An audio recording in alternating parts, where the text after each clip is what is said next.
All right, welcome to Rockford Reading Daily. We are continuing to read Sister Citizen by Melissa V. Harris Perry. Uh, we are on page 79, responding to Mammy. Okay. Responding to Mammy. While the state and popular culture memorialized Mammy as the ultimate expression of black women's patriotism and loyalty, she was reviled in black communities as betraying her own. Mammy suggests an affectionate and consensual, although asexual, relationship between black women and the Southern whites who perpetuated terrible crimes against African Americans. In 1924, responding to the Mammy Memorial Campaign, W.E.B. Du Bois wrote, quote, "Whatever the Mammy had of slovenliness, I ain't never seen this word before. Quote, whatever the Mammy had of sloveliness, of neatness, sloveliness or neatness, slovenliness. All right, my fault, y'all. Usually I would start this over at this point, but I'm gonna keep going. Quote, whatever the Mammy had of slovenliness or neatness, of degradation or of education, she surrendered it to those who lived to lynch her sons and ravish her daughters. End quote. Mammy was not only an embarrassing symbol of slavery, but an accomplice and conspirator in white supremacy. To be called a mammy in the black community is to be called a race traitor.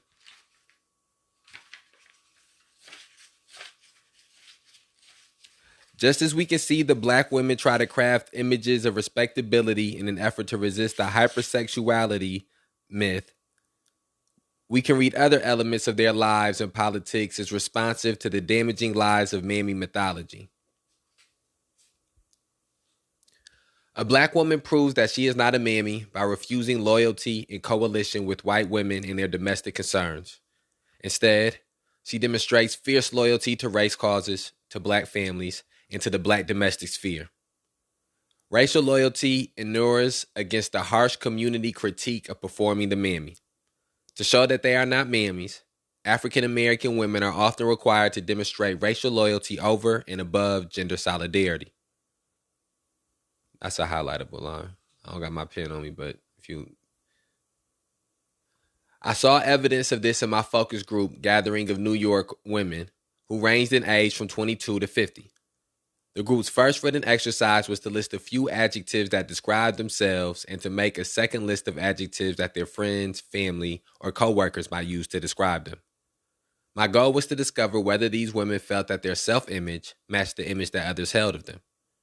After writing their self-descriptions, the women read them aloud to the group. Kind, giving, understanding, dependable. Supportive, giving, understanding, cheerful, and in charge. Compassionate, self-sufficient, hard worker, independent. Funny, intelligent, outgoing, and strong. Independent, long-suffering, loyal, mild-tempered. Kind, loving, tender, patient. And I'm just now realizing this as I go through all the words. Each person is 5 words for each person, or 4 words? I guess it's multiple words for each person. No, it's 4 words for each person. Sorry.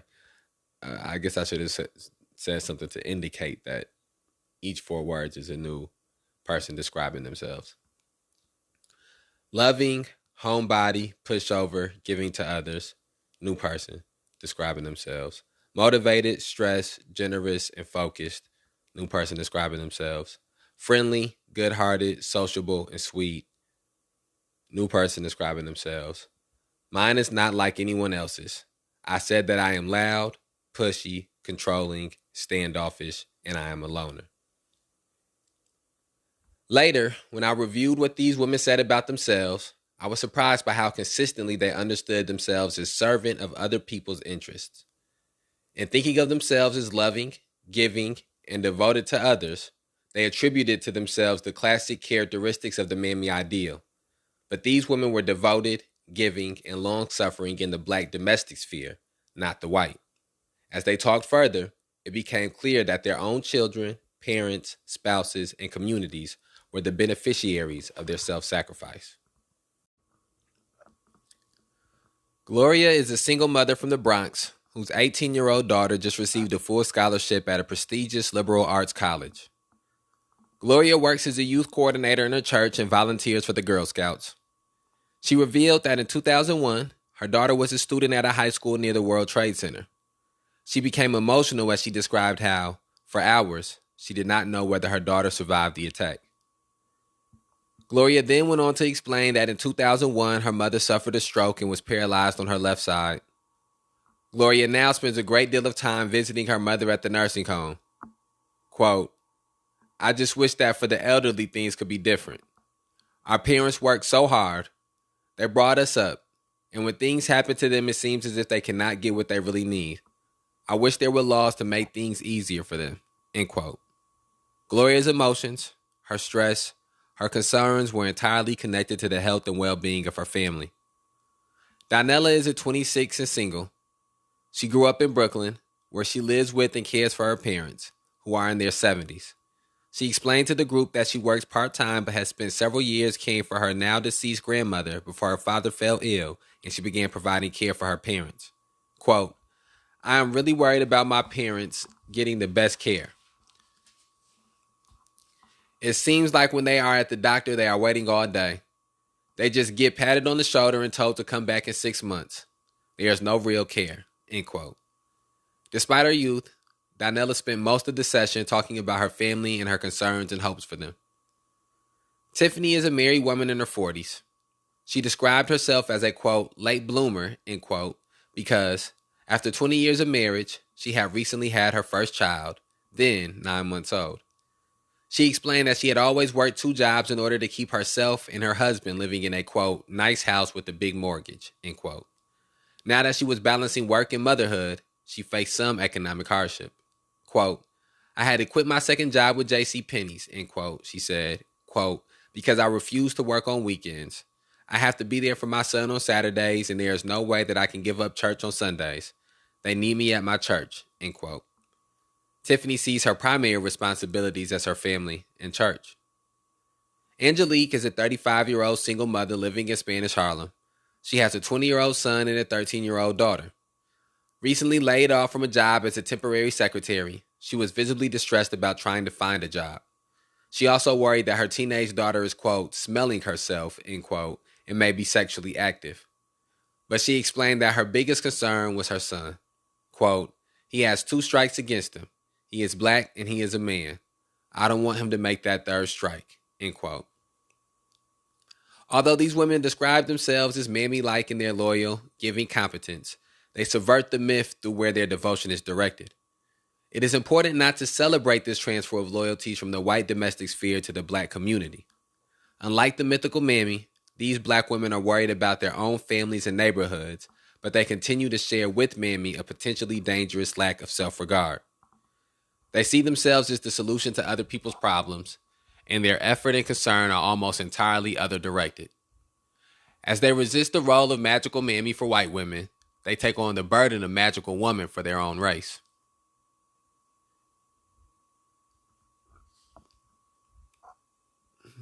Okay, I'm trying to see if I should keep going or we should reflect. Yeah, let's reflect. Let's have a reflection. I think what stands out to me is the truth that lies behind stereotypes, the complicated truth that hides behind stereotypes. And I myself can be guilty of generalizing actions and generalizing ideologies by giving them historical terminologies that may be connected to tropes and to stereotypes as well. And I think one of the things that's important is to be able to read something or listen to something or have a conversation or communicate with somebody and be open to a new perspective on something that maybe you believed you already had your mind made up about. And so as I think about the complexities that we all face as individuals, as black people in this country, as listening to black women specifically being talked about, I think about how it does do a disservice to how complicated your experience as a Black person is to be labeled with a certain stereotype. I do think, and I can't go as far as to say that I don't think that it is times where you use a certain language in certain situations, even if it may lead to somebody being offended, or even if it may lead to somebody being upset. I think that sometimes, especially in our community, that being blunt or calling on using historical reference to frame somebody's actions or somebody's train of thought can do a service of trying to get them to understand how damaging that action or train of thought can be. And I hope I don't. And I know sometimes some of my thoughts may go off to a left of what maybe the exact thing we read was. That's not to try to give injustice to what we read, but it's sort of more to say how what we read sort of how I framed what we read, or the perspective that I'm reading it from, and the way I'm relating it back to myself, I guess.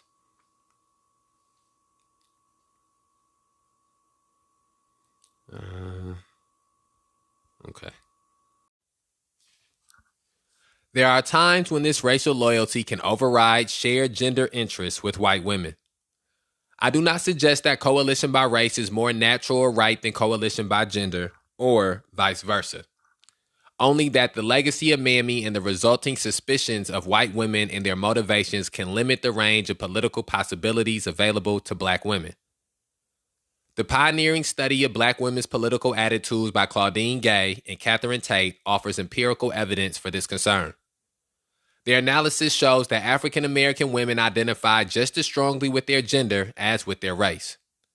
Indeed, Black women who had a high sense of racial identification also tended to have a greater sense of linked fate with other women.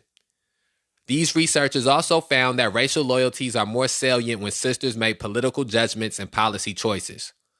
Although their findings, quote, soundly repudiate the popular view that gender is irrelevant for Black women, end quote, the research suggests that, quote, race remains the dominant screen through which Black women view politics, end quote.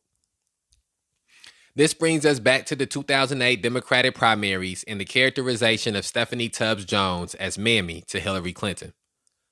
Here I have to take some responsibility. In February 2008, I published an online article titled, quote, Hillary's Scarlett O'Hara Act, end quote. I was working on the text of this chapter at the time, and in the article I argued that the press misunderstood Black women's politics when they asked whether sisters would support Hillary Clinton because she was a woman or Barack Obama because he was Black. Instead, I argued, we must engage the history of Black and white women's power relationships and recognize that African American women do not necessarily perceive white women's empowerment as a path to their own. I wrote, quote, Black women will not be relegated to the status of supportive mammy, easing the way for privileged white women to enter the halls of power, end quote. The piece was reproduced in dozens of outlets and received hundreds of comments. Some agreed with me, quote, I am so tired of white women's ignorance and insensitivity to ways they oppress us as they exercise their entitlement to the privilege of whiteness, end quote. Others were angry at me, quote, so according to you, Black women who support Obama are doing so because they no longer want to, quote, play mammy, end quote, to Hillary, end quote. While I did not actually call Black women who supported Senator Clinton, quote, mammy, end quote, my article undoubtedly influenced how some African Americans in the world of internet blogs and online news sites wrote about the contest. One such site is jackandjillpolitics.com, whose writers repeatedly referred to Tubbs Jones as a, quote, hanky head, end quote, as a way of protesting what they perceived as her misplaced political loyalties. This characterization asserts that Tubbs Jones should not have supported the white woman.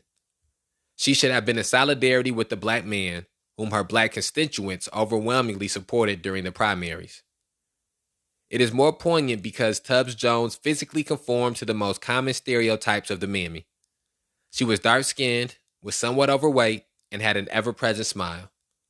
I do not believe that in her first decade of public service, most African Americans looked at Tubbs Jones and thought, quote, mammy, end quote. But when she stood next to Hillary Clinton, her physical appearance acquired a new historical resonance. I am convinced it was part of the reason she was so readily characterized as mammy. African American communities were able to deploy the painful legacy of mammy against their own representative as a way of indicating their displeasure with her political choices. I don't want to make too much of the Tubbs Jones characterization. Internet blogs are often mean-spirited and name-calling is common.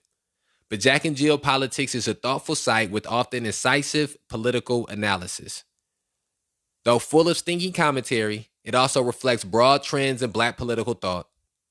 I think it is important to take seriously how the site framed Tubbs Jones's allegiance to Senator Clinton.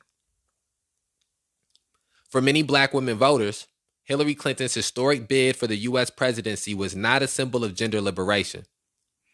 The mammy symbol evokes for them a history of white women who were complicit in racial oppression. The women who agreed with my original post or contributed to further characterization of Tubbs Jones as, quote, mammy, end quote, felt it was important to hold white women accountable for accepting the benefits of racial privilege, even as they suffer from the severe constraints imposed by sexism. African American women and white women have a tense political relationship. Some white women activists relied on racial arguments in the 19th century struggle for suffrage. For example, feminist pioneer Elizabeth Cady Stanton abandoned the fight for Black male suffrage after the Civil War and relied on powerfully articulated racist and anti-immigrant reasoning to make a case for white women's suffrage.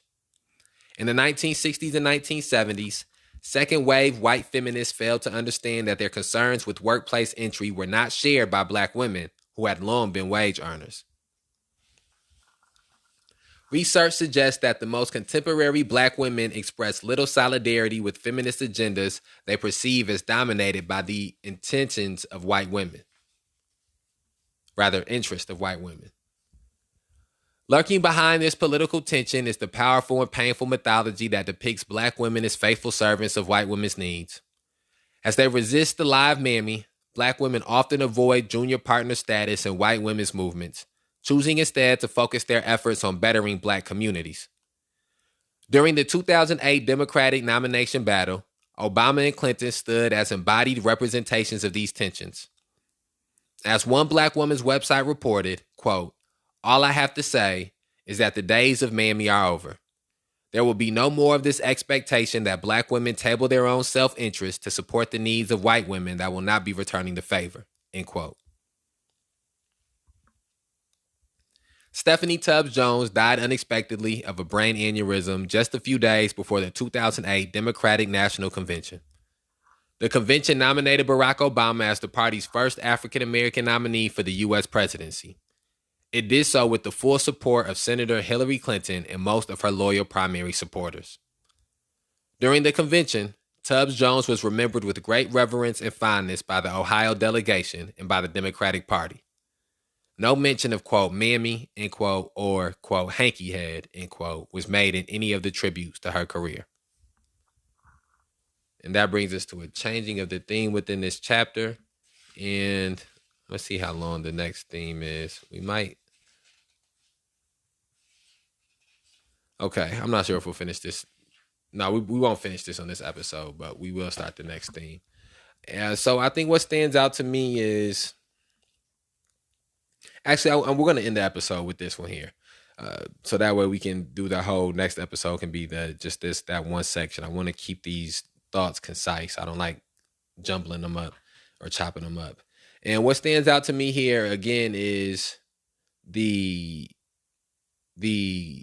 callback to things that we heard mentioned in Women, Race, and Class by Angela Y. Davis. The first time I ever read about Elizabeth Cady Stanton was in Women, Race, and Class by Angela Y. Davis. The most I ever read about feminism and some of the historical residual effects of feminism and some of the historical events of feminism was in Women, Race, and Class by Angela Y. Davis. And so I as I read through Sister Citizen, I am reminded of some of the things that we read about in Women, Race, and Class. And I think that's one of the reasons that is one of the reasons that it is important to continuously be taking in information, to try to find every day some type of time period whether it's reading something about these issues or watching a documentary, listening to reading an essay, listening to a speech, that you continue to work that part of your mind and add to that muscle memory. So when you hear certain names, when you hear certain time periods, when you hear about certain events, that you can recall all the things that are connected to them. And so it was good to be able to, even in just that, those brief sentences about Elizabeth Cady Stanton, to know about the things that we read about Elizabeth Cady Stanton and Women, Race, and Class, and how she was part of the abolitionist movement, but once Black people became free of chattel slavery, she was not a proponent of Black men having the right to vote, like how white men had the right to vote. That they were a proponent of white women having that right, because they felt white women were more prepared for the right than Black men were prepared for the right, which they didn't understand how that stretched out to Black women as well, and how Black people believed that the importance of Black men having the right to vote was because of the need for survival of a race and because of immediate dangers, as opposed to white women wanting the right to vote for things that were, one could argue, was less about immediate survival. And then I think, just again, this section and these passages we read about mammy, the passages we read about the myth of hypersexuality of Black women, it just it makes me again challenge some of the stereotypes, whether they be within the community or outside of the community, that we have as Black people in this country, and the origins of them, the roots of them, and the dangers of perpetuating them. And I think that that's what's good about this piece of literature so far, and what we read is, and that's what I think you get from reading things that are from a different perspective, is challenging of something that is a norm for you.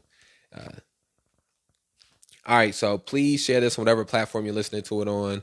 We will be back tomorrow with a new episode of Rockford Reading Daily. I know this was a shorter episode, but the next section is entitled Angry Black Women.